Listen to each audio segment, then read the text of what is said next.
Hi, my name's Matt Rosu. I'm Dean and Professor of Economics in the Sigmund Weiss School of Business at Susquehanna University. I wanted to just make a really short video explaining the economics behind why we're seeing shortages right now, specifically because of the coronavirus or COVID-19. So what's odd about shortages is we usually don't have them in the US, right? And market systems usually don't have them. So I wanted to kind of hit at a couple of different things. Wanted to first hit at why don't we usually have shortages in our market system, and then also a bit about why this case is different. What's prompting the shortages to exist here? So why don't we have shortages in the US?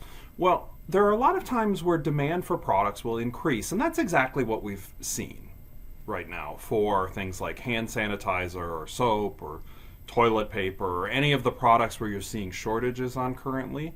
The demand is increased. Now, normally when the demand increases, as you know, we see in this diagram here, what happens is you just go to a new price, and then the equilibrium price and quantity end up matching each other.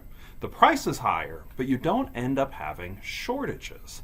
And if you think in the US, when do we have shortages on anything? When are you not able to buy a product? Maybe you're not able to buy it because your budget won't allow it, but basically a shortage where you can't buy a product almost never happens.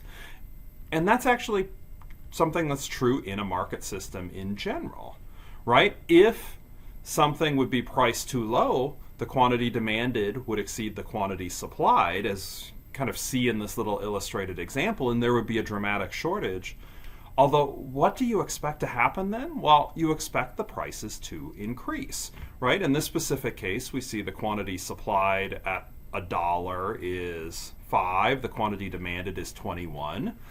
And you could imagine, like, let's think of this like one of those little mini pouches of, or mini packets of hand sanitizer. They might go for $1, a small one, at a normal time.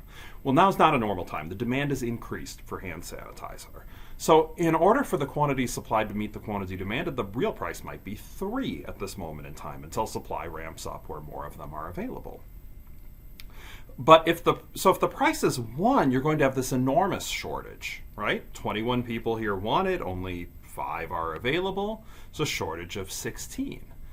Now, what standard economic theory shows us is when you would have a shortage, sellers raise the price, that will lower the quantity demanded, that will cause the quantity supplied to increase, which reduces the shortage. The shortage just will go away because of the increasing price, and you'll hit an equilibrium where the number of buyers and the number of sellers are equal. You no longer have a shortage anymore at the specific price for the product that's available. So that's what normally happens, right? For almost any product, we can see price fluctuations, but we don't see shortages, right? I mean, when are the other times you recall shortages, right? The best other time that I can think of in the past decade in the Northeast was around Hurricane Sandy, right? There were shortages for some products. In particular, I'm thinking about gasoline. So why is this going on? So usually there are times where demand increases, like we saw this, but the shortages don't occur. What instead you see are price increases. As many of you know who follow me, I'm a big fan of musicals, and you could think about the musical Hamilton. Demand for Hamilton spiked dramatically, but you didn't see shortages of the tickets. What you saw is the price rose dramatically for those tickets. Same goes with the Super Bowl. If you want to go to the Super Bowl, you get to go. I mean, it might cost you $5,000 to buy a ticket, but you can go, right? The prices adjust. Land prices adjust when you see an increase. So why do we see shortages now? Well, we see shortages now because the prices aren't adjusting. And the prices aren't adjusting really for one of 2 reasons. Either there are laws against increasing prices, so-called price gouging laws. There are some firms or some areas where the price gouging laws aren't in place, but there's quite a bit of social pressure.